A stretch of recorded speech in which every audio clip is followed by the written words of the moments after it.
Good. Whoa. Okay. Tom's moving. Good morning, afternoon, wherever you are, evening if you're somewhere where it's nighttime. My name is Jamie Sweet, and welcome to Lakers Fast Break Spotlight on the Lakerholics weekend. I haven't done this in a while, so I might be a little rusty with my controlling and my what have you and my posting comments and stuff. But I'm going to do my best. We concluded the NBA draft, both rounds yesterday, and there was a lot of movement. We're going to talk about the draft. I don't think we did a season-ending show, did we? A show where we recapped the end of the season. So I'd like to end the show with how normally I would say let's begin with that, but let's end the show with that. Let's end the show with how we felt about last season, playoffs, regular season, how we started versus how we finished, all that stuff. I don't know. Doesn't it make more sense to do that first and then talk about what? Tom, have I ever done anything that makes sense? No, but. Well, actually, let's start with the fresh topic. The topic everybody's more interested in, which is what I thought was a really excellent, all things considered, for all the potentials that could have happened over the last 2 days. I think that the Lakers did a great job with the NBA draft this year. It could have gone. I don't know who was picked at 55. But it wasn't Adu Theoro, that's for sure. And let's all say it right together: Adu Theoro. And all I can ever think about when I see his name is that old commercial for plumbing, AD-Do. Those of you who are old may know that. Those of you who are young are going to look at me like, what? And that's fine. I don't care. Anyway, I thought the Lakers did a great job, both in how they moved up in the draft without giving up. But they had a second-round pick swap, and they threw away some money. That's great. That's perfect. It's the best way the Lakers can improve their team in these modern times with the fact that we don't have a draft pick in next year's draft, I believe. No, we have a first rounder next year. We have a first rounder we can't trade until draft day. Right. So there's no movement really for next season's draft. We have some expiring contracts. We're always talking about picks 7 years out now, 8 years out, I think, if you're under the cap. Something like that, or maybe it's 7 and 6 if you're not under the cap. I can't remember. There's a rule with that if you're under the second apron, you get an extra year on to how far out you can trade a first rounder. And I'm, to be honest, still iffy on most of the CBA. What's up? Let's put this up. I did not know this. I'm assuming that this is to a Exhibit 10 or training camp summer league kind of training camp deal. Whatever. That's not news. I mean, that's great. Wonderful for Angel Reese. Angel Reese's brother. Angel Reese is a fantastic WNBA player. So if her brother's got half the skill set that he does, this is a great deal for the Lakers. But I don't think he does, since he's not just undrafted, but also not getting a two-way. They've already shown some pictures of him blowing layups. Layups? Pretty hilarious. Well, that's what the G League's for. Like sister, like brother. And good luck, Tom. Hey, what's up, Kurt? How you doing? Sorry we've been gone for so long, everybody. Nice to see everybody. Nice to see people popping by. Let me put my phone on silent so that I'm no longer bothered for the next hour or so.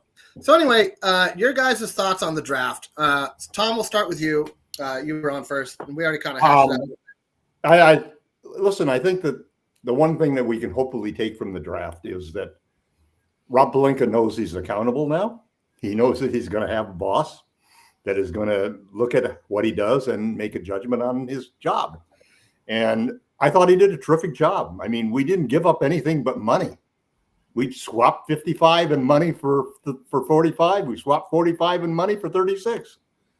And we got a guy who I think is maybe one of the best 2 or 3 athletes in the entire draft. He's not a great three-point shooter, but his shot looks fixable. And he definitely looks like the kind of prototype player that we saw in the finals make big impact. A guy who can attack and the thing about him is he's so different from Vanderbilt, who basically just wilts in the offensive end and basically just cannot get himself to use his athleticism to try to score. I'm so tired of him getting passes underneath the basket, and instead of trying to dunk it and getting it blocked, he'll throw it out immediately.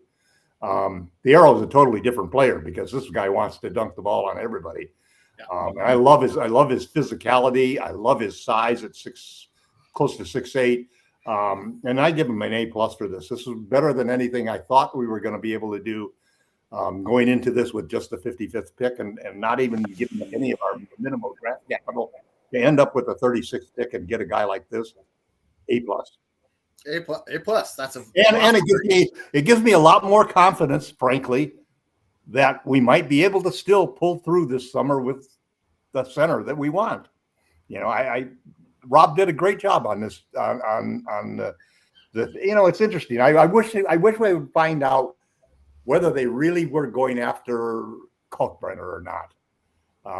It's interesting. Well, that'll never out. That's the kind of stuff that's never coming out. We'll get stories on both sides, which we already have, but and to be honest, they may well have been, because I think, to be absolutely fair on paper, and this again, let's just remember, people, everyone. There are no guarantees with your NBA draft. Number 36 could flame out worse than number 55. Like this is all potential. Yeah, it's hope and stardust and unicorn sprinkles, and that's all it is. Yeah, where was Joker picked?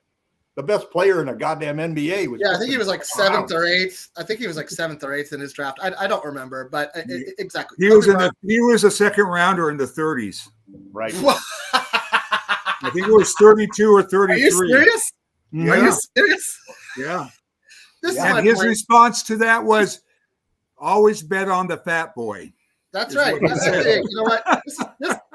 If nothing proves my point better than that, I don't know what to tell you, Planet Earth. I just don't know. Zubac was a second rounder also. That boy's got that other guys don't have, man. Anyway, was a second rounder as well. So, Michael, your thoughts on the Lakers draft? I think they did an excellent job. I mean, just whether the guy is what he makes a big impact or not, just the maneuvering to get him was a great job by Rob, to get into the position.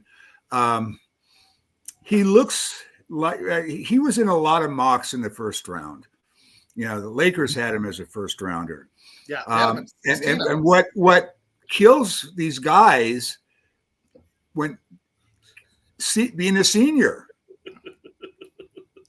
Oh, he's old. He's 21 or something like that. Yeah. Being a senior and not having a really developed 3-point shot is the only thing that kept him down, because the athleticism. But he's been growing. He's got giant hands, man, and he's been growing. Yeah, what I like about him is, like Tom brought up Vando. Vando couldn't finish through contact. This guy seeks it. Yeah, he draws. He's great at getting. So I can see this guy getting a rotation role off the bat. I really could. He'll be the backup small forward from the go. Yeah, so I really see him getting. I really see him getting a rotation role. He might be the 8th or 9th guy, but I see him I see him at least in the top 10. I think. I mean, they might have been looking at that center. I mean, Brad Turner was the guy that tweeted that about the Creighton, and he's very, very, very reliable as a source. Yeah, I agree. So they might have been looking at the center, but you don't go into the second, saying it's this guy or nobody at all, So exactly. Kalkbrenner, though, was an elite defensive center, whereas Renaud is an elite offensive center. Yeah, and they passed on the offensive center because they really wanted defense. Well, and let's be honest, like Kalkbrenner could have been in there. No, centers take the most time to develop, unless you come out like Shaq, or there's a handful of centers that come into the NBA ready to play. It's not like Edie. It's a very short list. You are rarely a center. Even the Joker didn't come in and burn up the league right away. Jokic took 2-3 years to put it all together, decide to lose weight, decide to take conditioning seriously. All of those things matter. Yeah, so I think anybody drafted as a center for us probably is going to be the third option. Yeah, exactly. At best, we would have had a better whole job. season in the G League.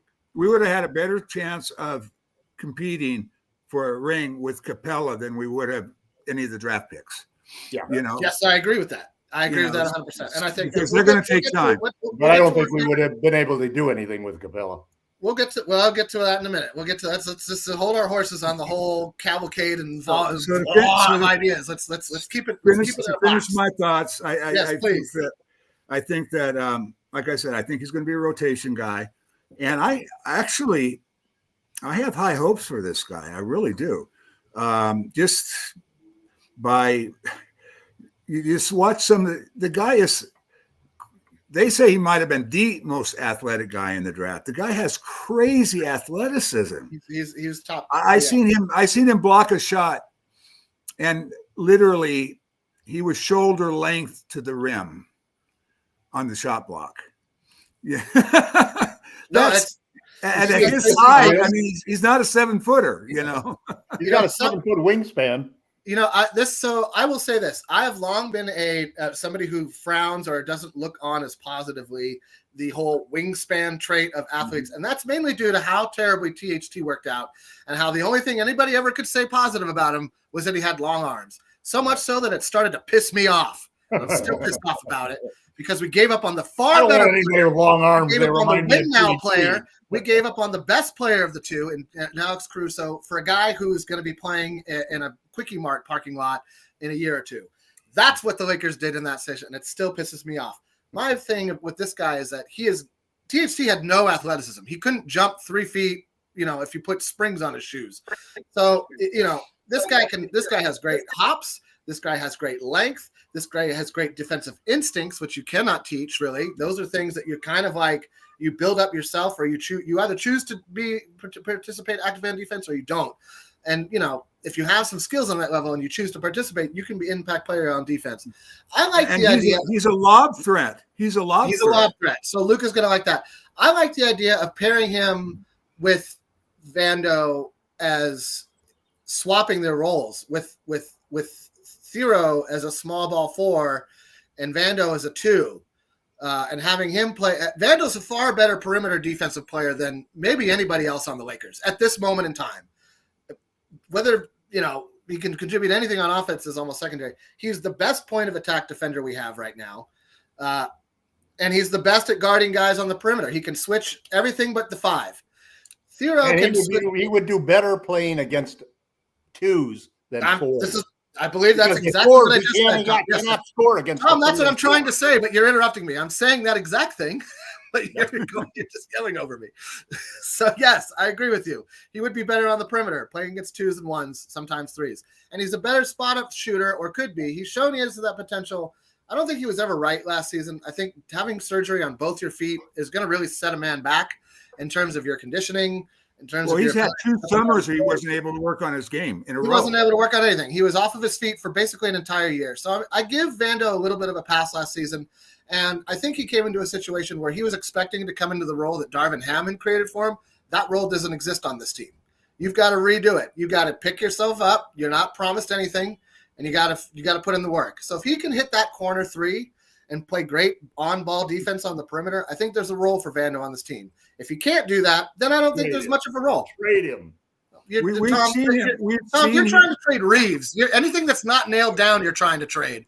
Oh, let's trade this computer. Trade it. I don't want to trade LeBron or Luka. Vando doesn't have trade. He has no trade value right now. Like you're not going to get anything for him. No, I'm not even going to entertain this. I'm not entertaining this. I'm not going to. There's no value for Vando. He's not going to get traded this season. The best you can hope for, Tom, is that he gets traded at the deadline. That's it. No, he's going to get traded. He'll be a throw-in. He'll be a throw-in. Feel free to dream. We have no draft capital to add to somebody to take him. You and DJ can craft all your Vando, Rui, Kleber for Giannis trades that you want or whatever. It's not happening. Nobody wants Kleber. We'll wait and see. Nobody wants Vando. Nobody wants about Rui last year, Tom. We guaranteed that Rui would be traded last year. Yep, and I know. Well, it should have been, but that's because Rob didn't do anything. I disagree with all that.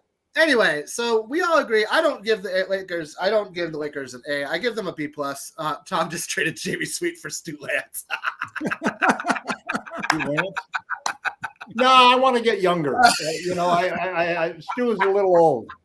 He was a little old, oh man, he's a little old. It helped the racial balance of the podcast. I think that would be good. All right. Listen, we're not in Congress today debating the future of America. We're talking basketball here, people. All right. So listen, this is interesting. Vando has had foot issues since high school. Listen, I'm a big supporter of Jared Vanderbilt. I'm not ignorant of his flaws. The guy doesn't finish around the rim. He has a hard time shooting the 3. At least he did last season. He showed it 2 years ago before he got his foot hurt. it looked like he was turning a corner. It looked like he was going to shoot 35, 38% on open corner threes. And I don't know what else you need from him. Small quantity, small sample size. He's playing 16 minutes off the bench. That's all you want him to do. You want him to hit the open shots that come his way. We're playing 4-on-5 every time. You also have to remember he's the best rebounder on the team. He's the best rebounder on the team. He's the best rebounder on the team. That's the reason why we're a poor rebounding team. Well, five boards in 18 minutes, Tom, is pretty damn good. Yeah, I'm not going to argue this point. Come on, man. He's going to be on the roster, barring a ridiculously. The only reason he's on the roster would be we couldn't trade him. That's exactly what I'm saying. That is literally exactly the words. So I'm saying we will trade him because we need to get rid of him, and we'll have to pay something to do it. We'll have to give him. We don't have anything to pay. We don't have anything to pay people with. We have one draft pick. There's always trades that are a little off balance, and you say, okay, listen, this is fine. Tom, your trades aren't a little off balance. You got to eat Vando's contract. This is, and they'll come back with, okay, if we got to eat Vando's contract, then you got to eat so-and-so. This is the scale of your off balance, Tom. This isn't a little off balance. This is massively tilted in the favor of the Lakers. No, it's only a small amount of money. It's only $10 million. You made a $60 million deal, and you can slip $10 million in there. Oh, says the guy who's saying, yeah, spend this money. You know that Pelinka is going to be trying to dump Vando's contract on every trade we make. And if there's a trade where we have a slight advantage, then we're going to offer Vando as a balance. All right, there's the caveat. We don't have a slight advantage in literally any trade scenario. All right, moving on from this. You say that all the time, and it doesn't matter. Do you know why? What you have to offer is what other teams offer. We've traded all of our first-round picks we can trade in this decade. Yeah, we have 4 of them. The rest of this decade. Come on, man. We have 5 first-round picks that we can trade. The next generation can take our first-round draft pick. You guys like that? The next generation? It doesn't make any sense to talk trades with you, Jamie. No, because I'm logical. And I'm not Nico Harrison. I don't do it in the vacuum, and I don't do it drinking the dumb sauce. Well, you don't do it, period. That's not true. You're non-trader.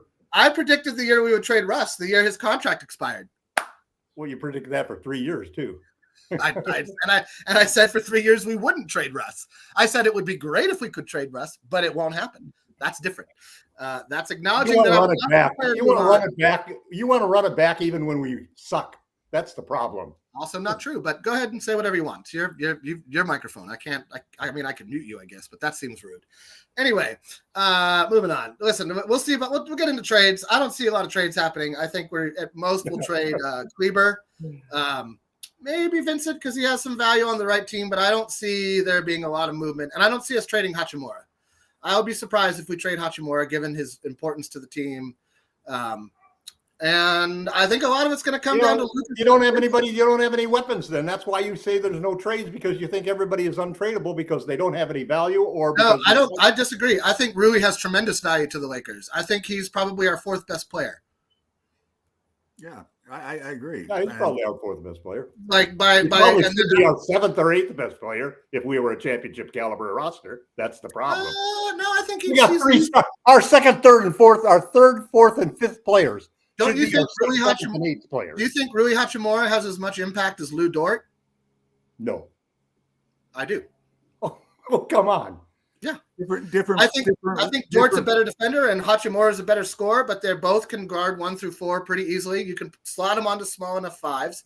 You won't find anybody in the league who would take Rui Hachimura over Lou Dort. Period. You won't find a single general manager who would do a stupid move like that.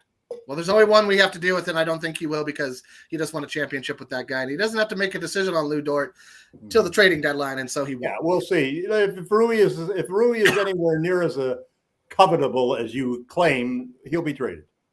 I don't know that he's covetable. I think he's the 4th best player on this team, and that if you trade him, you're going to have a hard time replacing that value. You're really taking a lot of your thoughts and putting them into my head. For a two-way player, you immediately improve the team. Which two-way player are you trading Hachimura from without trading somebody else? I could name a half a dozen of them. Okay, name 2. Bobby Portis. Bobby Portis is a player that He's not as good as Rui defensively. No, Yeah, I traded for Nickel Alexander Walker. I trade him for. There's Walker's a free agent. You can't trade for him. Walker's a free agent. You can't trade for him. Yeah, I don't know. You could sign and trade for him. I think that might be. Yeah, you could trade for Lou Dort. He's making $17 million this year. So you could trade him straight up. I would do that. There are a lot of guys that you could trade for straight up for him. I mean, nothing. He'll be packaged probably for a center. I think it'll be a $2 million good player on an expiring contract. Right. I think it won't be this summer. I think it'll be at the trading deadline. I think it'll be closer to the. I think all the Laker expiring deals. At the trade deadline, you'll say it'll be next summer. No, it can't be because we're losing 3 contracts before. No, Rob's good at that, and the Lakers understand. This is the thing that the Lakers aren't going to toss it. They have so few assets to work at that the expiring nature of their contracts is not as valuable as it will be at the deadline. Rob obviously said you're going to see a completely different team this year. Yeah, but Rob says fantastic things every summer that I completely ignore. He's also going to turn over every single stone. You can't ignore the fact that he said the team is all going to my look stones are unturned over here. They're trying to make a dramatic changes. The only reason they won't is that Pelinka doesn't come through. If he fails to do this, they don't have a lot to work with to make dramatic changes. They got Austin Reeves. They got Dalton Connect. They love Austin. LeBron first round pick. They have 4 second. They have 4 swaps that they can trade. Yeah, 2060 next year would be very valuable. Yeah. Lakers are going to finish probably the 4th, top 5. Yeah. So that's going to mean a lot to somebody. I understand that we're not. You can take those picks and swap them right now for Oklahoma City or for San Antonio or for teams that are looking for ways to get out of the overflux of picks that they have. They want to trade picks for more valuable picks, and they're the teams. They're the teams who are likely to have a better position in the final standings than the Lakers will. Those are the teams that are those will still be valuable post LeBron picks. I mean, I agree with that, Tom. I think that there is some logic there. I just think that the time for those deals is during the draft, like we saw OKC do when they waited until the draft to trade this year's draft pick for next year's draft pick. Like they just waited. They were very patient. They played the game the right way. I know that's not what you want to hear right now, or that you that you even agree with. That's the point. I also happen to think, and this is something that we disagree pretty dramatically on. I happen to think that next year, this coming season, is our best opportunity in the next decade to win a championship. Yeah, no, I don't. The other teams coming up now are going to be so young and so talented and so deep that we are not going to stand a chance unless we really go all in and unless Walter really makes a big difference in the ownership. OKC has a 3-year window. Yeah, OKC has a 3-year window. 2 years if you think about it with their extensions. Yeah. Okay, so there's a question from the blog. I'm going to go. Yeah, 3-year window and then what? A 10-year dynasty? You can't. The rules have changed. OKC's not going to pay $500 million in salary. No, they're just not going to do They it. can continue. They can continue to trade players, and they've got all of this draft capital that they've got built up, and they're going to just thin that out to it, so they have nothing but great picks. I mean, I think that's the plan. Yeah, I think that they're going to try to consolidate multiple first rounders and rounds that they think will have value. Yep. They're not going to do that just willy-nilly all the time. They're going to wait till the draft to do that because that's what makes sense. And if they can be the number 1 team, swaps all of a sudden become a real valuable tool for them, for San Antonio. For some teams, yeah, not for us. For the Houston Rockets. We're looking at 3 or 4 super teams that are being built right around us. Yeah, because they all have draft picks and we have none. Yeah, all right, and it's going to take a decade to change that whole thing. Well, not if you keep trading every draft pick we have, every potential chance you get. Well, but that's not going to change. We're not going to turn around and follow the OKC model. We know that. Okay, you don't believe that, do you? I can't. No, it's so many words. I can't even. We're not going to. Do you believe that we're going to try to emulate the build it up slow model? No, absolutely not. That's what I was about to say. That's not us. The Lakers aren't building from the draft. They're never going to build from the draft. No. They made their all-in move last season with Luka. They're an all-in team no matter what you look at it.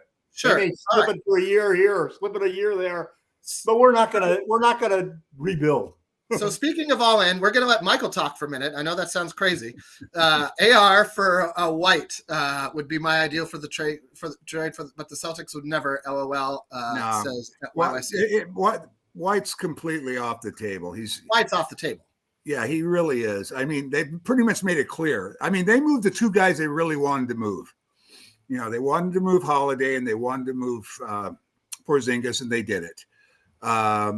So now they have a core. They have a 3-man core that they really believe in, and they might move some of the more peripheral guys, maybe, but they're not going to move. He is a cornerstone, you know, and everything you read pretty much backs that up. You know that they don't have any interest in trading him whatsoever.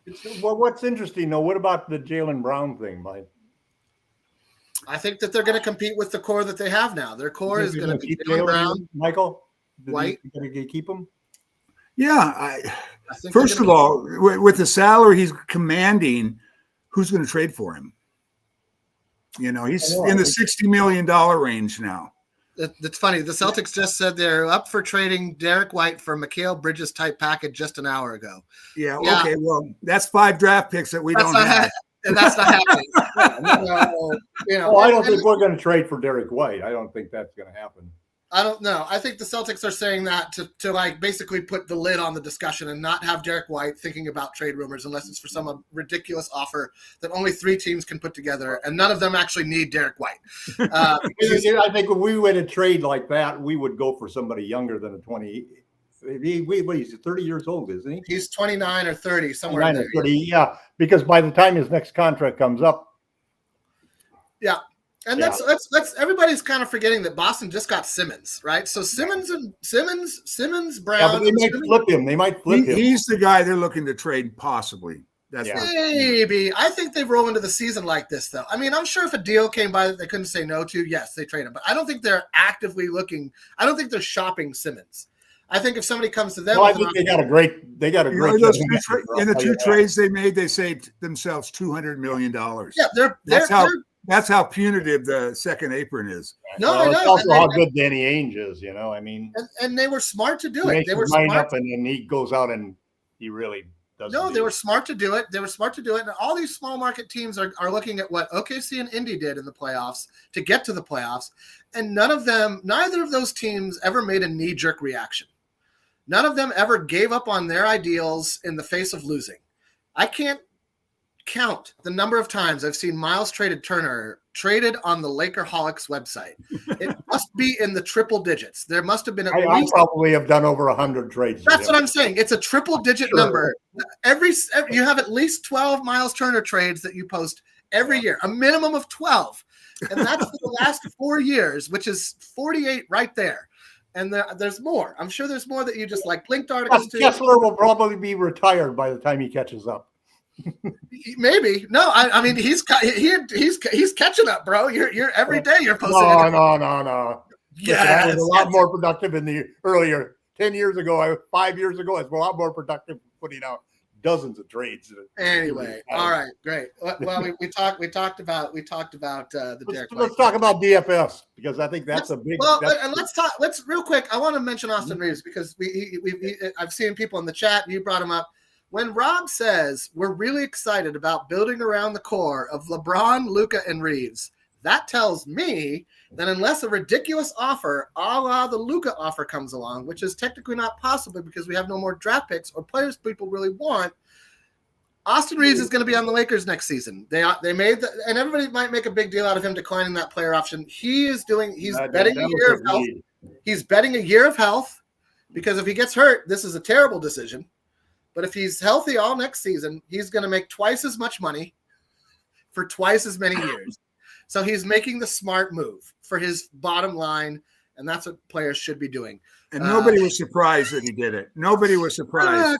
Kurt, I really appreciate you. The Lakers made the offer just to make sure that there was no. No, everybody did the right thing. Everybody did the exact right thing, and everybody did exactly. Had to do it, knowing that he wouldn't take it. No, exactly. They knew he wasn't. Everybody, All correct. Nobody thought he was going to take that deal. Reeves never intended it. He's bet on himself at every turn, and every time he pays himself off. So why would he stop now? I don't know. Tom has traded Miles Turner more than Apple has been traded on the stock exchange. Could be. That's a good one, Kurt. Thank you. Anyway, I actually was thinking of trying to put in, I'd like to adopt him as my father or something like, some sort of measure. You'd like to adopt Miles Turner? Is that what you just said? Yeah, it's I don't. That's not even anything we're going to get into on the blog. I'm not sure what the law about that is. I mean, maybe I'd like Lonzo Ball back. Lonzo Ball probably was close right behind there. Oh yeah.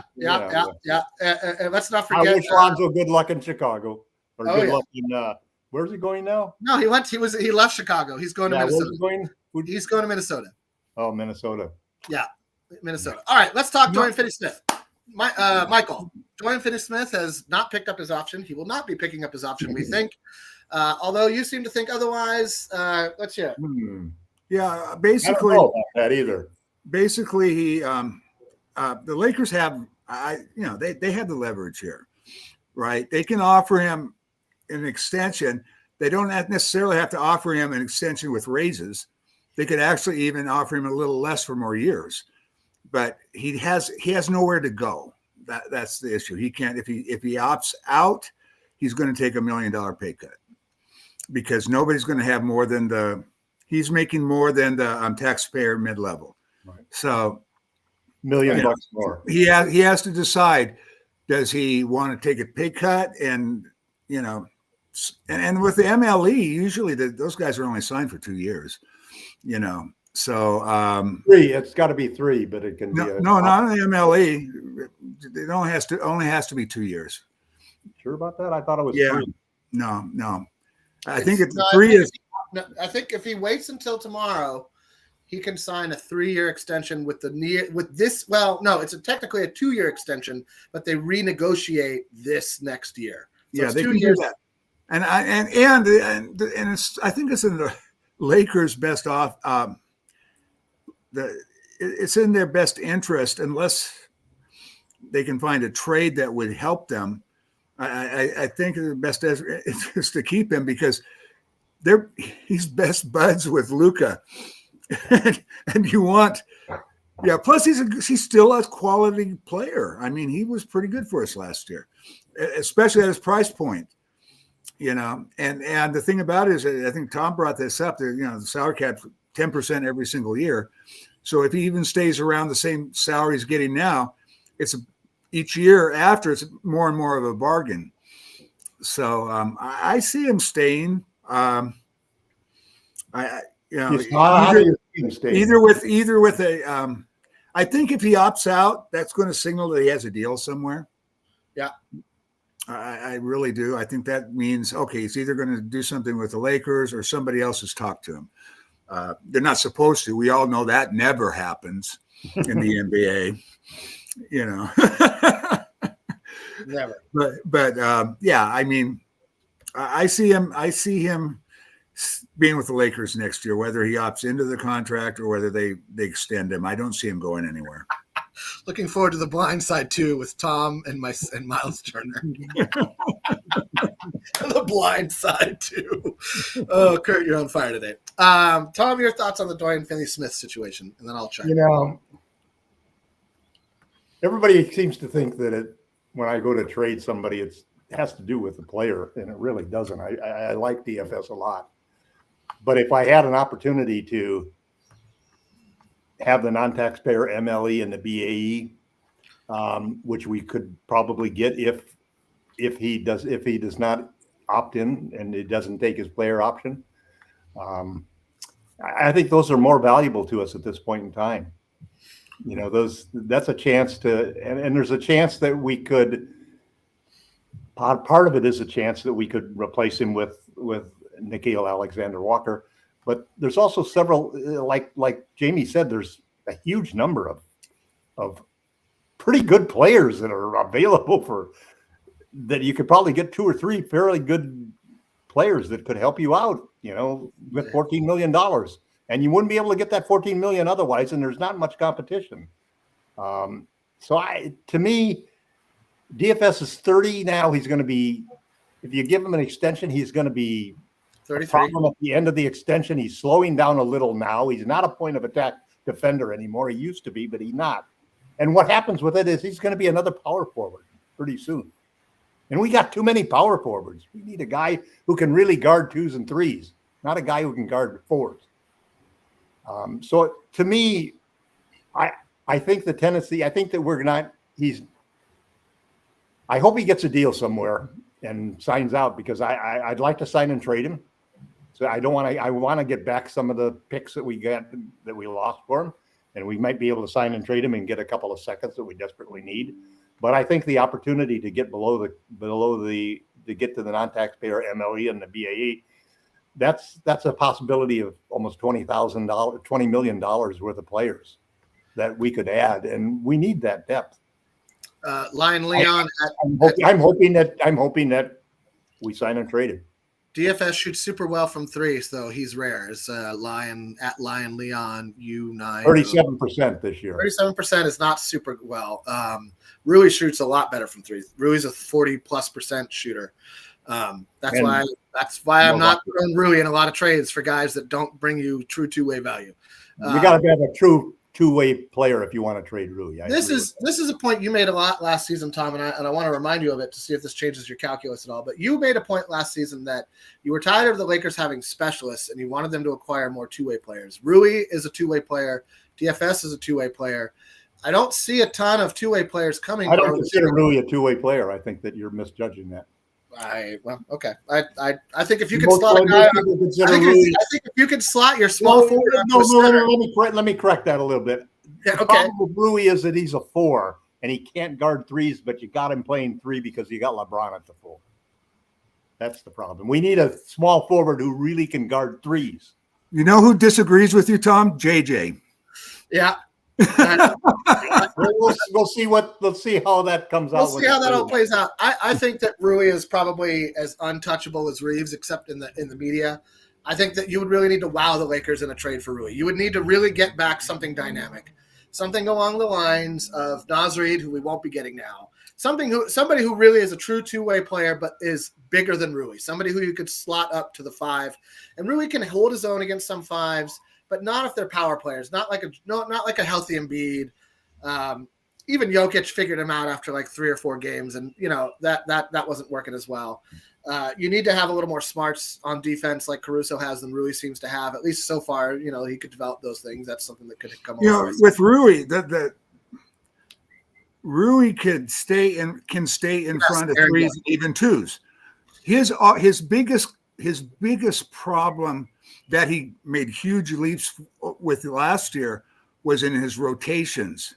He was a bad rebounder to rotate. That was his biggest issue. Staying in front of guys is not a problem for him. He does a good job, and he has that huge wingspan as well. Yeah.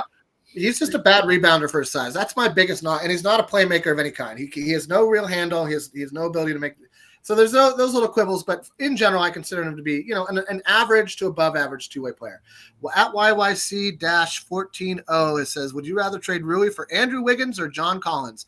Well, I don't think John Collins is going to be getting traded anytime soon because I think he just signed an extension and he now can't be traded for 6 months. So that won't be happening. Wiggins signed an extension? Really? I thought he signed an extension just this summer. I could be wrong. I think they're trying to move him, but they're trying to move him. If you want a two-way player, he's definitely not a two-way. Yeah, John Collins is all offense, no defense, and Wiggins is offense, no defense. And Wiggins is. I'm sorry, Wiggins is going to have to show me that he's involved in the NBA game at this point. His mind looks like it's a million miles away. He does not look invested in competing. It looks like he's out there to be out there, and I've watched him a decent amount since that he basically took almost a year off of basketball to deal with what I'm sure was a terrible family crisis. I know it had to do with his father. I don't know all the details. I can imagine that it maybe ever since the championship, he hasn't been the same. He just hasn't been the same. And so I don't see the reason to throw out good players for a guy who I'm just not sure about his investment. There's been a couple reports too that the Rui for Wiggins thing was pretty much fantasy. There's been nothing real. I think that's all from Miami. I'm sure Miami would love to make that deal. Oh yeah. I'm sure they contacted. Here's something that was interesting, and it's so true. I read this article on how the Lakers have been really working hard to button up the leaks within the, and they've done a really good job of that. I mean, that sale had to be going on for months, and it didn't get out there. The Luka trade out of the blue, even before that. I mean, last year, Finney-Smith. Everybody knew they had interest in it, but there was no rumblings that there was anything in the works. You know what the best part of that is that required to do that, you have to narrow down the number of people involved. Yep. Yeah. And that means fewer. Some of those people that used to be involved in decisions and always were we used to always read about the dissent that was going on in the background. You know, there were always people that were, there's a certain faction looking this way and so forth. It was like we could never get a consensus on anything. And I think this has helped us by narrowing it down so that there's only a few people involved in that final decision. And my final part of that point is that I don't believe much of anything when it comes to the Laker rumors. I really don't. And in NBA rumors. They're all rumors for purposes from agents and players. They're just people doing their jobs. PJ Washington, the Mavs might give because they have so many forwards. Again, I think this will happen closer to the deadline. I agree. Here's the thing people got to remember. Once the season turned over, no team is in – the penalties are done. That last season is done. You don't pay penalties on next year's cap until the end of next season.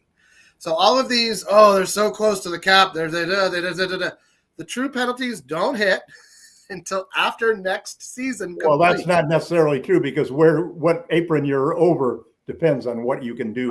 That is true, but you're not taxed. That makes a big difference because you're over the second apron, you can't do nothing. Your picks aren't frozen until you're over the second apron next season.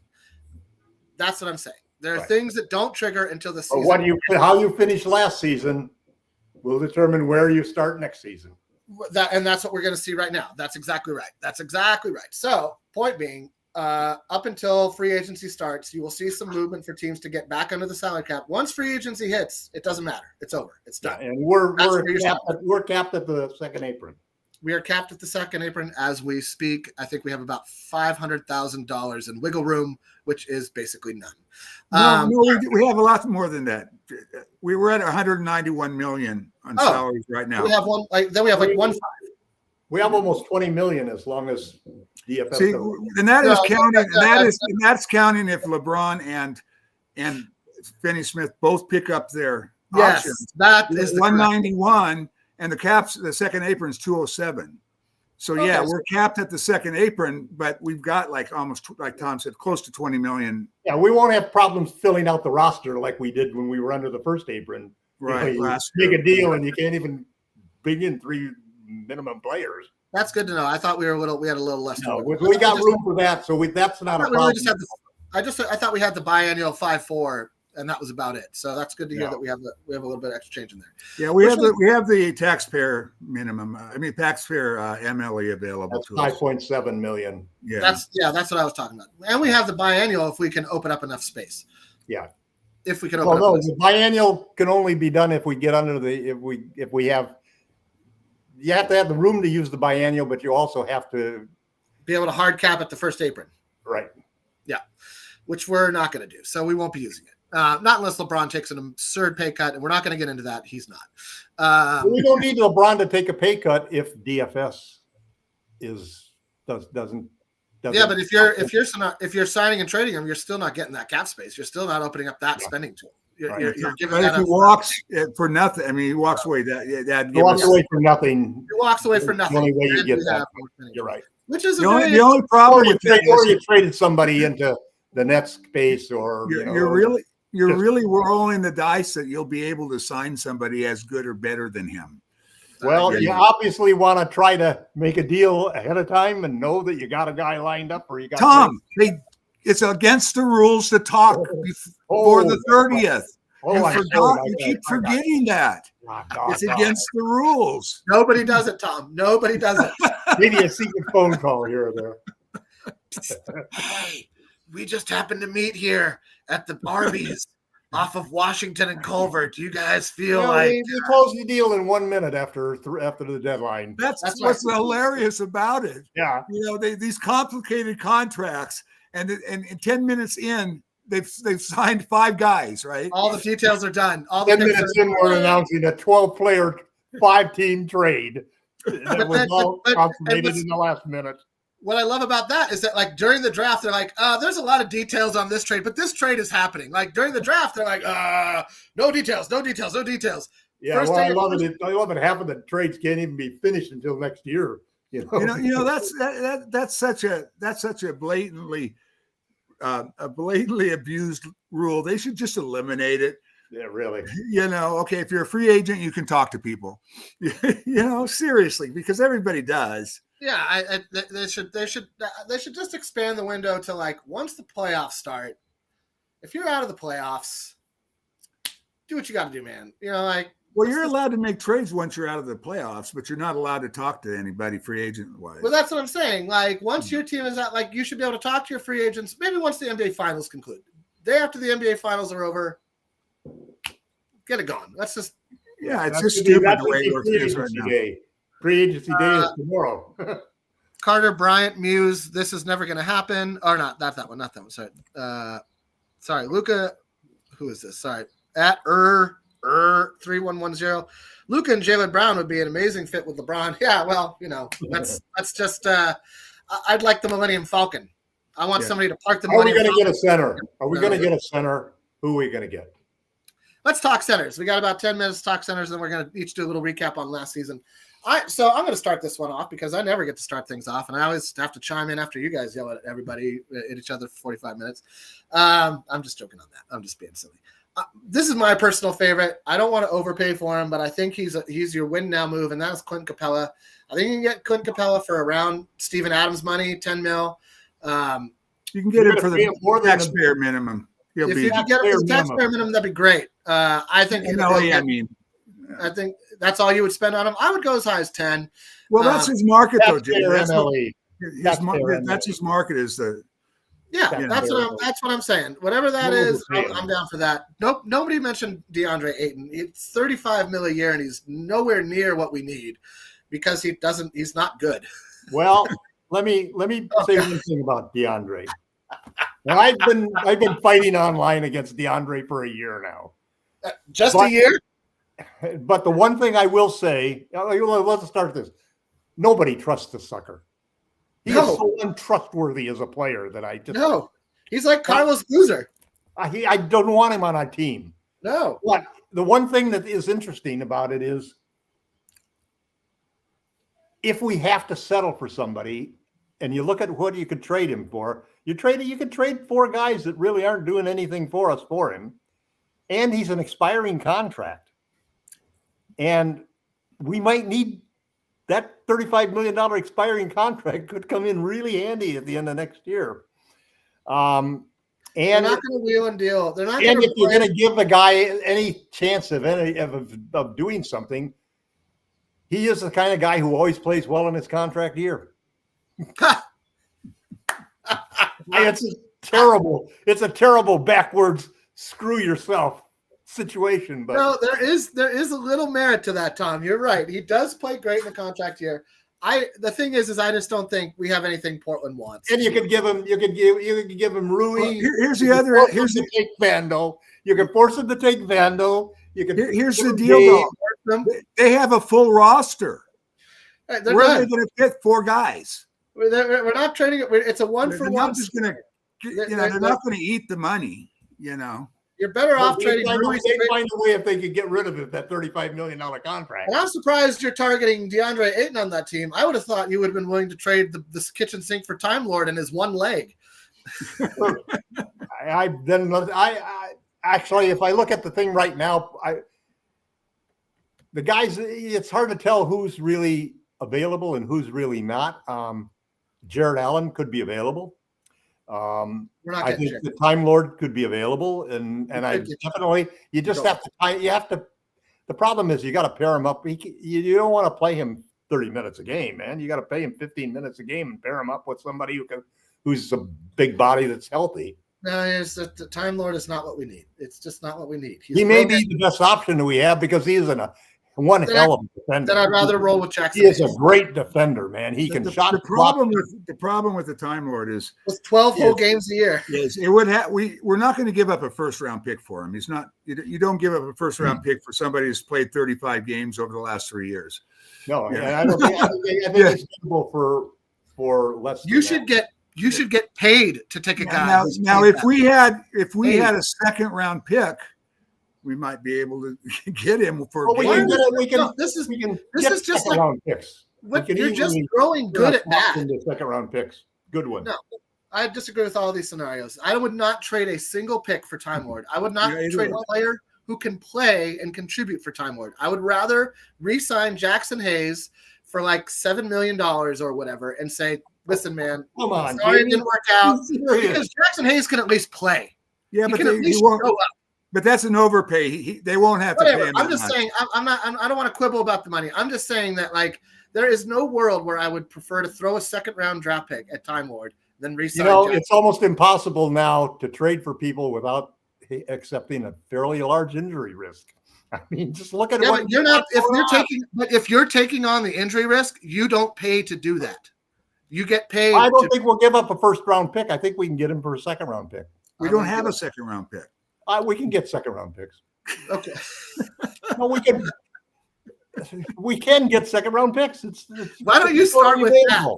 Okay. All right. We've had offers already. New rule, Tom. You can't trade picks you haven't come up with a scenario for in which you already have the picks that you're fake trading.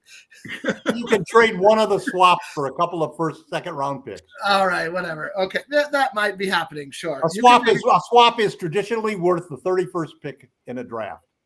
I would fine if you could. That's been sort of documented. Okay, so you take that pick, and it's worth an early second round pick. So you can I'd rather use it on a real guy than for Time Lord. For trade. We could use the second round picks in lots of different scenarios. Talking about centers, I agree with Jamie on Capella. We might have to go for a temporary 1 year. You got to go with a win now rotations kind of thing. You don't want a project. I think Capella would be a good, for the money, he would be a good pickup. And there's another guy that I'm going to be looking carefully at, and that's Nick Richards at the Suns. Now they've signed 2 centers. He's got $5 million he's not guaranteed. They're already over the cap by 10 mil. And that's before signing their 3 new draft picks. They might just cut him. And I think he would be a good second backup center that we could maybe pick up at the minimum. He's eight boards a game and a block a game in 20 some minutes a game. He's solid. So I would love for us to go after Nick Richards. I don't think we'll get Nick Richards. I would love for us to see. I'd like to see us pursue that level of talent. That's the level of project I'm comfortable with. Nick Richards is like the bottom of barrel of project. Single digits. That's all you're willing to get for center, huh? I don't know if he's gonna. I don't know if he'll take that from us. He might. I wonder if there's a better role for him out there than us. It depends. I could see that happening. I would love for that to happen. Nick Richards and Clint Capella is like, for like around 10-ish million combined, 14 million combined. Big settle. Unless they have a trade lined up for him, he'll be cut. I'm almost pretty sure of it. Clint? They can't afford to. Richards. Yeah. No, I can't really afford to keep him. No, I expect him to get cut. Yeah, because that $5 million turns into about $35 million. All right, there's a lot of hold on real quick. Let's there's a lot of people having ideas in the comments. So I just want to go through some of these real quick. First off, whoever you are at 3110, just Jaylen Brown isn't coming to the Lakers. Okay, you can do it in NBA Live 20 million or whatever with your fake trades on your video game. That's not happening in the real world. You'd have to trade either LeBron or Luka or the whole team and have no money, and they're not going to do it for our 2032 draft pick and our 3 pick swaps or whatever and our no second rounders. So just please allow reality.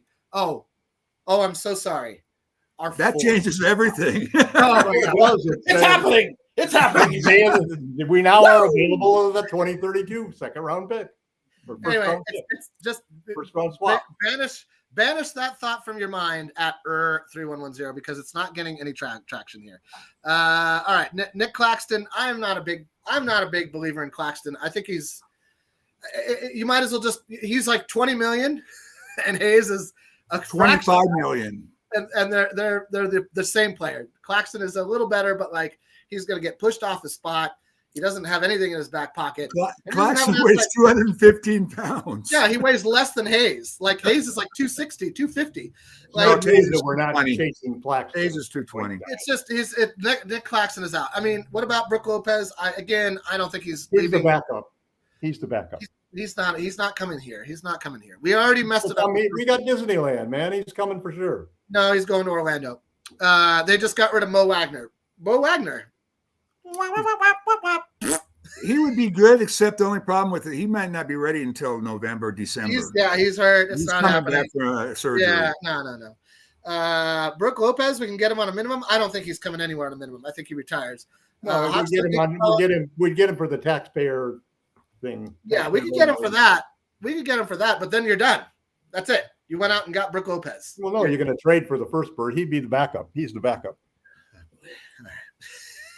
Jamie, the problem is that you take a whole inventory of centers, you separate all of the guys who are making backup money, and then you choose your starter from the backup money people. I understand the Jalen Durden. So come on, Pistons. You got to have a starter who really is a starter. Otherwise, we're in the same exact situation we are with Jackson Hayes. I agree. There's guys that are better than Jackson Hayes. There's guys that are better than Jackson Hayes. Capella's better than Jackson Hayes. Come on. Yeah. Any one of those guys is better than Jackson Hayes, but they're not a championship quality starting center. I don't think we need one. I think Capella is, if you get him on a 1-year deal, no multi-year deal, so he can get hurt and sit out half the season and rehab, whatever. 1-year deal, not 1-and-1 or 1 plus team option. All right. I'll do that. 1 plus a team option for Capella. He's the lob threat that Luka likes. He's a decent shot blocker and rim protector. He switches well still for his size and age. How old is he? He's 33. No, I don't think he's younger than that. I think he's like 31. Younger than that. Okay, 31, 32. He's on the downside. He's not on the plus side. He's looking at the end of whatever prime years he may have. But that's not that old for a center. It is for an athletic center. He's not. Yeah. He's an athletic center, or he was an athletic center. And he still is. I mean, he was so athletic that even his decline is still pretty athletic. I was going to say that. He's had a lot of lower leg injuries, and if you wouldn't know it watching him play last year, you wouldn't know that he had gone through like a knee surgery and a couple of leg injuries and an ankle issue. Thank you, Leon. He's 31. I appreciate the thanks, chat. Thanks for the pickup. What about the sake of the Saki? I don't know. Cam Whitmore, we trade Gabe and grab a backstep there and joke. Okay, I can't even read. Cleo, you got to write things that people can understand. That makes absolutely no sense. That Saki and joke. Who? I think you mean Jock Wandale. I don't know. Good luck. I don't know what that is. Anyway, I think the Lakers need to go for a win now center as opposed to a project center. I kind of consider Hayes to still be a project center. He's only 25, 27. No, he's about 24, 23. Yeah, he's still got a lot of upside. Yeah. But the Lakers don't have time. Because I think that, Tom, part of what you're saying is true, that this year is the best year for the Lakers to win a championship with LeBron. Yeah. When LeBron retires, you're going to be opening up at least a 2-player, if not one great player, chunk of change, and the whole team is going to get reinvented. And it's going to be as far as that way. As far as the centers are concerned, I would like them to be able to find a long-term center. That would be great. But I don't think it's going to happen. So if it's not going to happen, then what you do is you get 2 decent rotation centers. You go for Javite McHoward. You get the Dwight Howard, JaVale McGee combo that allows you to have a confident. That's why you don't win a championship, because guys like you settle. Oh, you mean Tom? I'm not saying 2020. Go for Did we settle in 2020, Tom? Is that what you're saying? That No, I didn't. settle? Michael, Because that's what it I sounds understand like from you're your saying. point. You're saying you go for the good guy, but you settle for this. I understand that. You have Jamie to look at is it where that I way. really object. Where Jamie wants to go there as the first step. He doesn't even want to try any of the other stuff. Because they're not going to happen. I'm not saying don't try them. I'm just telling you that they're not going to happen. All right. You wouldn't even try. And if you don't try, I'm not doing the job. You never shoot. You never make a basket, man. I shoot all the time. That's why you miss so much. I was working on. My daughter had some dodgeball games this year. And during practice, there was a basketball court next to it, so she would have dodgeball practice, and I would be working on my game. And I was funny. I got back some nice touch from the outside. It was great. All right, people are throwing out Looney. I don't know about that. He's a warrior for life. He's a warrior for life, and he'll take whatever they give him. I mean, I guess he's for the locker room. He's a great warrior for the locker room, and he's like their Udonis Haslem. Yeah. Do you know what I mean? Like, he's gonna be the guy that like helps keep warrior culture alive after Steph and Draymond shuffle off into the ethers. Good centers are impossible. LOL. Yeah, I think what we're arguing about here is a great center versus a good / serviceable center. And again, I'm not saying that I would be annoyed if we got Jared Allen. I don't think we have anywhere near the ponies for the Jared Allen horse race. We just don't have the assets. Cleveland is not that ridiculous. Atlanta is a little more ridiculous. And Atlanta has a clear starting center in Kristaps Porzingis, and Clint Capella's out. He's not gonna back up Porzingis. And they got young guys behind Porzingis who are gonna take those minutes. Clint Capella is eminently gettable. He helps right away, and he fits exactly what we need. So that's why I have this. I don't understand. Yeah, to become a mediocre team with a mediocre center. All right. One thing about Atlanta, they have that overpay for Okongwu. Yeah, Lakers looked into him. We looked into him, but and here's the deal with him. Atlanta has Porzingis is now Atlanta's best 3-point shooter. They have no shooting whatsoever. They're weak on. They have one forward. If you could, if we could maybe somehow package, get a package around Dalton. Rui they're not going to take around Dalton and a first round pick. He might be, because they can still sign Capella as in a backup role. I mean, and maybe pay him a little more than his market value to keep him. So that would be. I'm sure they will look into that. I don't have high hopes that it'll happen. Yeah, I don't have high hopes either. I think it's worth the phone call. And same with the Jalen Duren rumors people are throwing in the chat. I don't think we have a chance in hell at Jalen Duren. I would love for us to get Jalen Duren. He's the kind of young center that's the kind of center that we're talking about. The Lakers can get a guy like that. That kind of is your long-term center right there. That guy's got all the tools in the box that you want, especially to play with Luka. But Detroit's not going to give him up for nothing. And frankly, I can see the point that it's good if difficult. See, the thing that to me jumps out is that there's a timing situation here with respect to Austin Reeves, because the Lakers desperately need a center, and they need him now, or we're going to have a repeat of what we went through last year. So, you got Austin Reeves looking at making $30 million next summer. The time to trade Reeves, the whole decision about whether or not you can get a quality starting center, to me, is tied to whether or not you trade Austin Reeves for that player. Because if you take Austin Reeves and offer him to some of these teams who have some good centers but need shooting, teams like we just talked about, teams like Orlando, you all of a sudden have a different dimension where you can trade one of your great offensive players for a great defensive player to change the whole dynamic of the starting lineup. It is real hard to surround 3 starters with 2 defenders. And it's hard to surround 2 starters with 3 defenders. It's hard to get good value for Austin because he will be a free agent. True. That's a killer. But you got to start. But you have to. I think you have to at least look at. In other words, I think what is happening now is if we keep Reeves, that's a reflection on Jeannie Buss.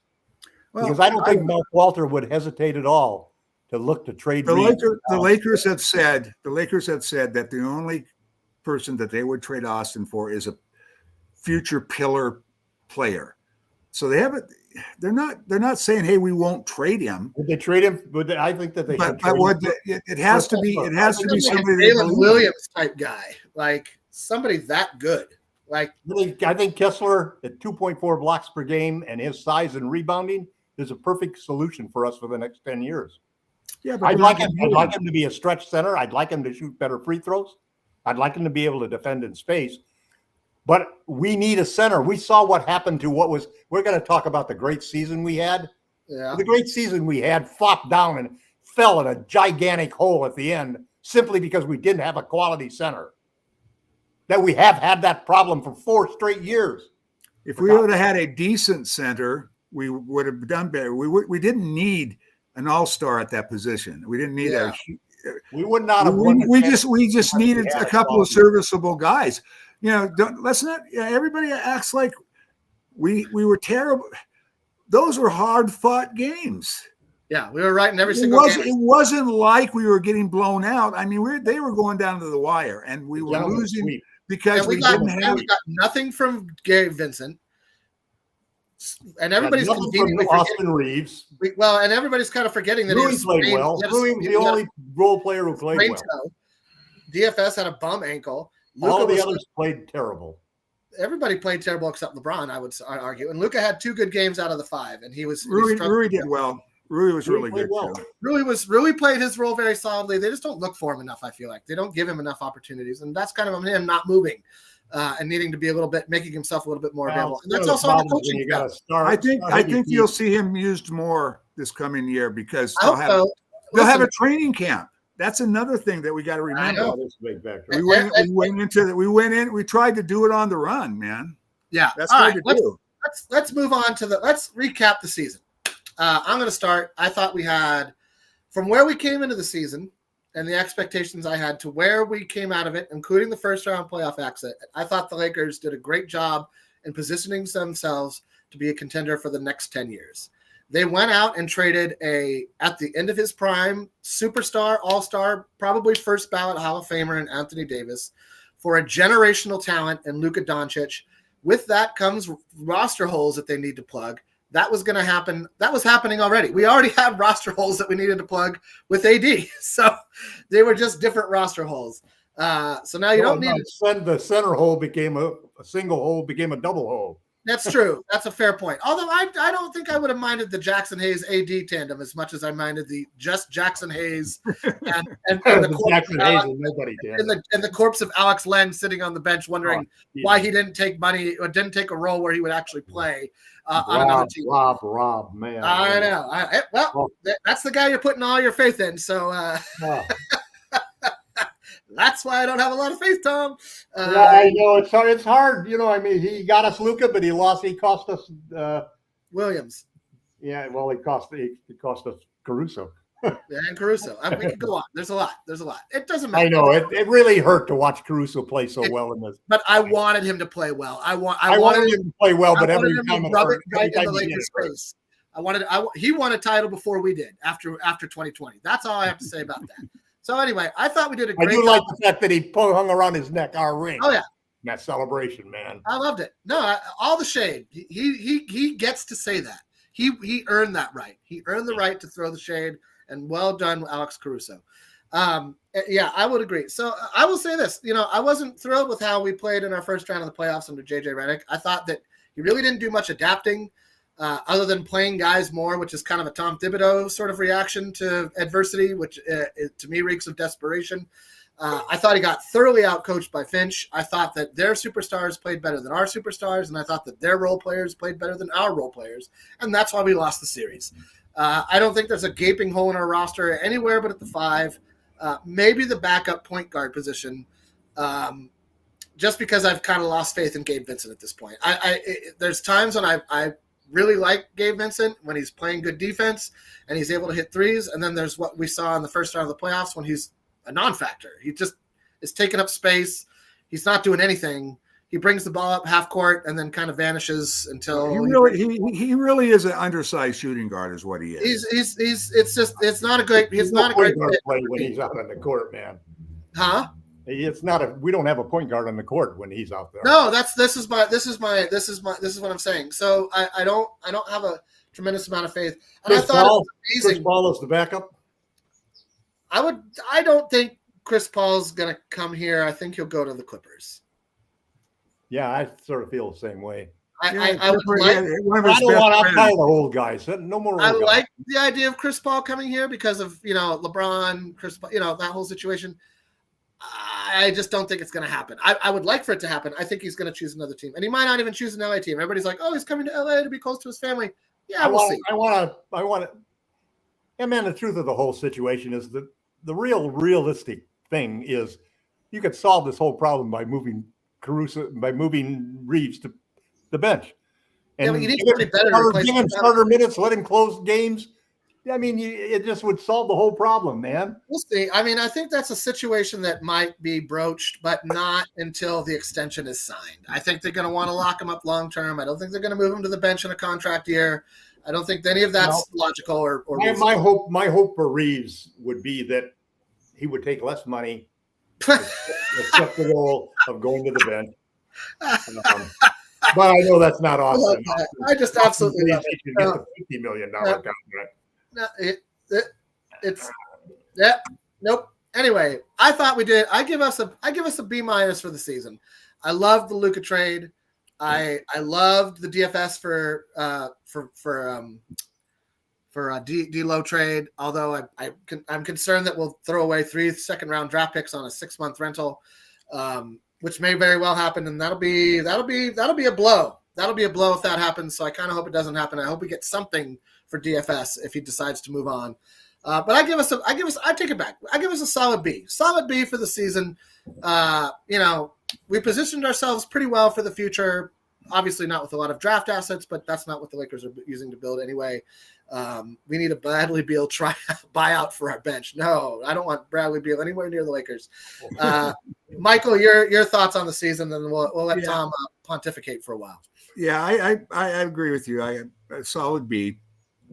I thought that they did about as well as they could after that trade. I mean, it was really hard to fill the holes that time of year. I mean, they tried with that Mark Williams trade. They tried to do it. They need to change the rules on that. So yeah. But the bottom line is that it left a big gaping hole when they pulled that trade off the table, and so we had this huge hole. And like I said, the playoffs, we competed. We were right there in most of the games. We weren't getting blown out. And you have to. Another thing about it is the only reason that we finished ahead of the T-Wolves probably was because of their slow start. And they had some injuries. They got off to a slow start. They were one of the hottest teams in basketball. Incorporate Randall versus Cat, that's just two completely different players. Yeah. They had to change up. So by the time the playoffs came around, they were probably the second best team in the West. It was a bad matchup. It was no disgrace losing to them because they were on a roll when they came into the playoffs. Yeah. So I mean, we had holes that we couldn't fill. Honestly, I would have loved to have converted maybe Trey to a standard contract for the playoffs. Yeah, I guess you got a guy that he's going to pick up technicals because he's beating people up. I'm okay with that. He's not going to get pushed around in the. No, we're okay with that in the playoffs. We got pushed around in the playoffs. Yeah, and so I would have loved to seen him we've got him for next year on a 2-way. So we'll see how he develops. But I would have loved to seen him, even if he was getting thrown out of games, just making the P-Wolves feel us, And just lighting a fire under the team. Like all the guys who light a fire under the team just didn't get a lot of role. Yeah. So anyway, and there was some good, some other minor things you might think about, but were from Bronny's development, for instance, from the beginning of the year to how he ended the year, was huge. I mean, he made a huge leap during the year. You know, he went from being barely competitive in the G League to maybe the best player or one of the very best players in the G League, and he added some good. So that was a big plus. What's his name? The two-way we converted to a first Goodwin. That I have a lot of hope for that guy. You know, he hit 38% from three. He's a rebounder, and I think we discovered a good one with him. I think he's going to be a solid player. So there's those kind of things as well that made the season, you know, pretty good. Rui took a huge step defensively. Austin Reeves took a big step off offensively. So, I mean, all in all, yeah, it was a pretty good season with a disappointing ending, but I think we'll have the opportunity to, you know, feel whether it's, you know, if we can find a long-term center or if we can just pick up a couple of guys for a decent rotation, I think we'll be better just with the training camp and who we have. So I think so too. And a couple of there's going to be some, with no cash out there, there's going to be some bargains. There'll be some bargains. And I also, we didn't talk about Eric Dixon at all. And I kind of feel like that we're giving him a short He's going to be good. I think. But let's finish our season recap. Let's let Tom say what he wants to say about the season. Then I actually want to talk about Goodwin, Dixon, and Rob Pelinka before we close it out. I know it's a long show, but let's just go through it real quick. Tom, your thoughts on last season? I'm going to break it into two sections. Okay. The actual season itself, the regular season and playoffs. Okay. I think that this was probably the greatest regular season that the Lakers have had since Kobe Shaq.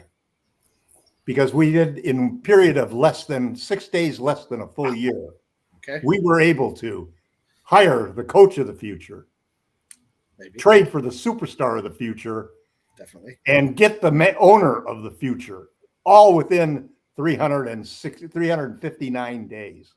Fair enough. That to me is an A+, because we took care of three major issues, three franchise-altering, determining issues, all within a 12-month period.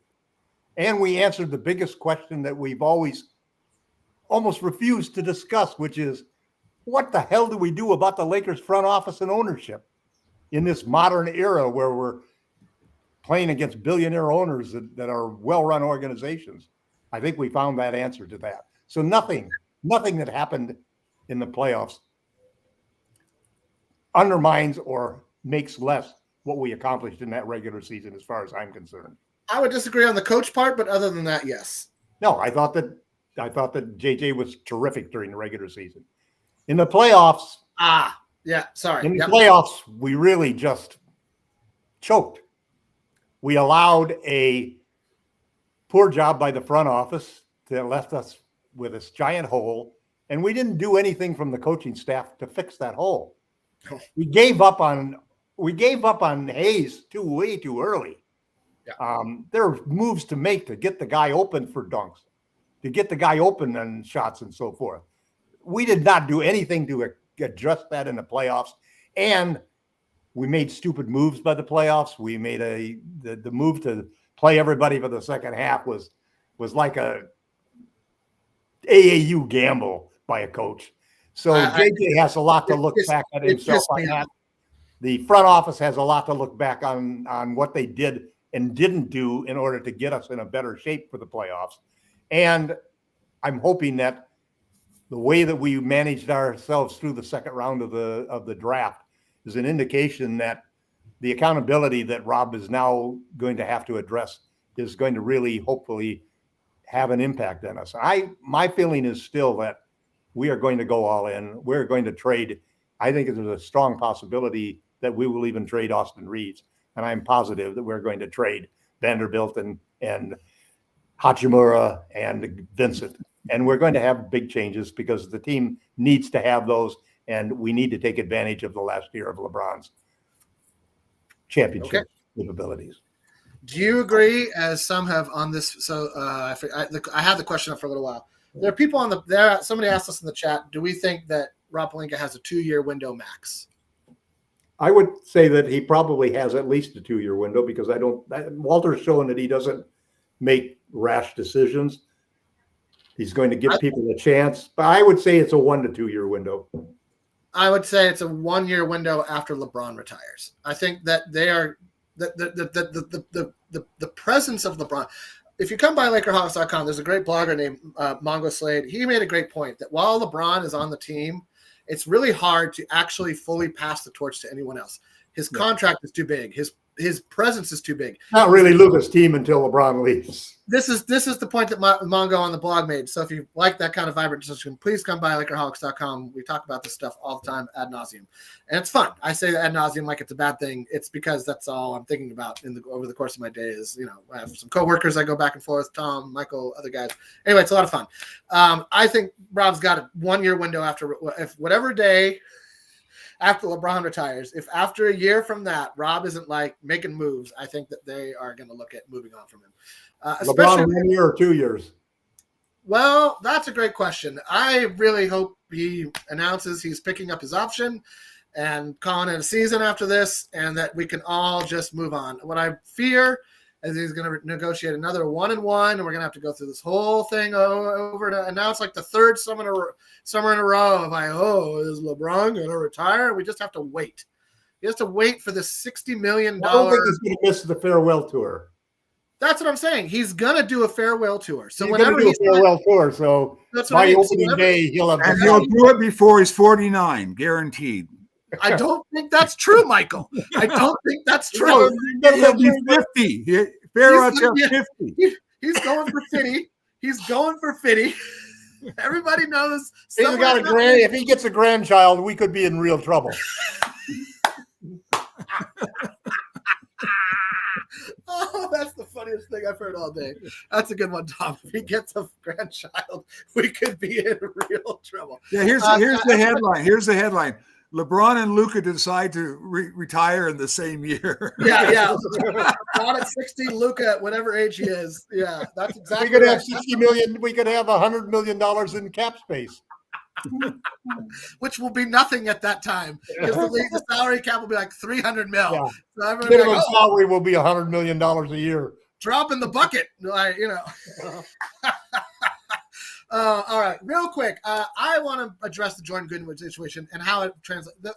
This was my biggest keeper. He's a keeper. Come on. He's a keeper. They should pick. He's the last. He's the 11 to 15 guys that you really count on that you could actually play. Well, and he's the only one with a team option, and I think his team option is for like $4.5 million or something. No, it's 2.3, something like that. Thank you, Michael. Even more reasonable than I believed it to be. So it's almost not even a question based on the impact and the value of the contract. It's a yes across the board. I even hesitated to throw him in to try to balance trades just because he's such a yeah.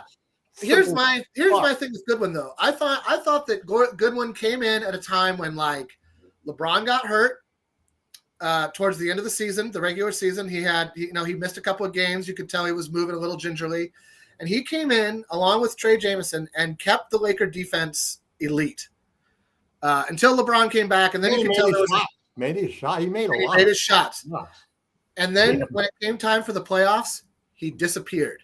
Yep. And this is my problem. I don't blame Goodwin. This is where I blame the coaching staff. And this is where I really think that JJ Redick needs to. One of the things I have a problem with JJ Redick is A, his on-court demeanor is terrible, and B, it seems like he's very defensive in the face of his mistakes. And in my opinion, most of us are, and that's why, and let me tell you, that's why humanity is where it's at right now, is because people are stubborn and stupid at the same time, and that's a bad combination. So to that, my hope for JJ Redick is that he's able to, with humility and without worrying what anybody else has said and whether it's right or not, just be honest with yourself. Did you do the best job you could carrying your team identity and what worked in the regular season over into the playoffs? Because the answer to that is no. No, you did not. You lost your identity in the playoffs. And he is going to be accountable from now on. Yeah, he won't be getting an extension until the sale is complete. I guarantee you that. He's going to have to mature. He's going to have to show that he can grow, and he's going to have to show that he can learn from these mistakes. And he gets one whole season to do it in, not multiple one. He gets next season. Oh, he's got a lot longer. He's got a lot longer. No, he does not. Not with guys like Rob Pelinka's on a lot shorter leash than JJ Redick. See, I disagree with that. I think Redick's on the shorter leash. Redick has accomplished not much, and Pelinka at least can point to a title and having assembled a title-winning team. You could argue that he inherited most of that team, which is true, and that he then subsequently dismantled that team, also true. Yeah, but there's no way Rob Pelinka has a track history that JJ Redick cannot get close to even matching in one season. That is enough reasons to fire the son of a bitch. I would agree with that. I tend to agree with that. I, however, am not running the Lakers. So, and every time I think Rob Pelinka should get fired, they give him an extension. So, and Mark Walter is not one of those owners who's like the perfectionist. He's more of a professional analyzer. He's going to look at the job the guy does. He's going to tell him what has to do if he wants to keep his job. Well, we'll do a Mark Walters deep dive. One other point on that, also that could be a possibility, is that Pelinka holds the two top titles in the organization basketball wise. Yeah. They could bring somebody in as a general manager, and he keeps himself as the vice president. That could he's the president. He's a president now. He's the president. He could stay the president, and they could bring in a GM.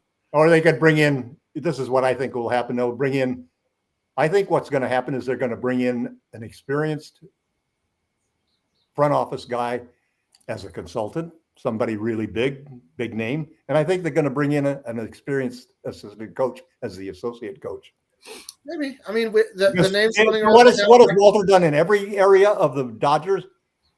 Added more resources, and that's what he's going to do, the coaching staff and the front office. We're going to see the bus boys have supervisors over them. All of that's going to change. It's going to become a whole professional organization. They've interviewed Thibs. They interviewed Thibs for the associate head coach job. And in the interview, he's probably going, JJ, I loved your second half move there, man. Only playing those five guys, that was perfect. They don't need a bench, man. Who needs a bench? Listen, if we bring in Tom Thibodeau as an assistant coach, that's exactly what he's going to say. Masterful stroke of genius. If I had done that, I would have been roasted in the media. I was roasted in the media. I know. No, it isn't going to be Tom Thibodeau, but listen, this is exactly what Mark Walter's done with every area of the Los Angeles. I tend to agree with that, and I want to do a real talk on Mark Walters. I don't want to half-ass it today. We're pushing time here. Just for me, I got to move on to other stuff today. People are saying Bob Myers. Listen, Bob Myers had the exact job titles Rob Pelinka has now, which was president, GM. He's not going to come to the Lakers for half of a job. No, but he would come for as a consultant. He might come as a consultant. If I were to hire him for anything, I would say keep. Consultant is tricky because the minute you got a guy like him as a consultant, Rob Pelinka is sitting there talking about a guy looking over your shoulder. Yeah, I mean, that's what's going to happen, though. I agree. All right. Anyhow, there we go. This is a great place to end. Oh, Eric Dixon, real quick. I thought it was amazing that we got the top scorer in last season's NCAA. He can lose 30 pounds. He can make the rotation. I think he can make the rotation. I think that they'll end up giving him a contract out of camp because we need shooting, and we have enough guys who are defense first guys that if we don't make a single roster move, he could be a great bench. And he's not just a shooter. The guy weighs 260 pounds. Who do we have as defense first? You could make a point that he could be the backup point guard on this team. Wait, well, you said that we have a team full of defense first guys. Who? Vando, Thero, and DFS. Finney-Smith. Yeah. That's about it. DFS is probably going to be gone. Thero's a rookie. I'm just saying. Vando probably should be gone. Or would be gone if not for his contract, in your opinion. Sure. Listen, I said if. Want to restructure that sentence? I said if, and you took it as a certainty. So I don't know how you hear the English language. Well, all I hear is when anybody says the Lakers have got a lot of defense first players, I think that immediately. No, I said if we don't make any moves this summer, we have a team full of defense first players. We have a team full of defense first players. Good Lord. Come on. but not two-way. What the rotation is. Not two-way. Anyway, we're not gonna start another argument about this because it's clear that we won't agree. And I'm not even saying they're top level defense first player. You named two players out of 15 that were defense first. Three, and four if you count Vincent, but Vincent's Vincent defense first. Oh. And actually, if we pick up Goodwin, that is four. That is four. Oh. There we go. Why don't we talk about players who actually play? Mission accomplished. How many defense first players do we got that actually play? Four. They're in the rotation and everything. Your definition of defense player is very. All right, I'm going to end it with this comment. You guys got to come on here more often. We only do the weekends. We're all three of us really busy. We can't even manage every single weekend. We do our best, but I appreciate that comment. Not your typical Lakers fan. That's a cool title, by the way.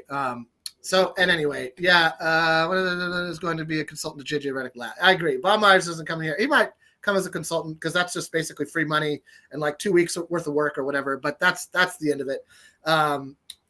Thank you for saying you guys got to come on here more often. I agree. If we had time and endless, whatever, then we probably would, but we don't. We got lives to lead. Tom's got about 17 fake trades he's working on. I'm going to go play with my kid. Michael does whatever people in Hawaii do, which is generally, I think, just relax and eat coconuts and bananas. So, enjoy your coconuts and bananas, Michael. Tom, good luck with your fake trades. And me, I'm going to have a great time playing with my kid.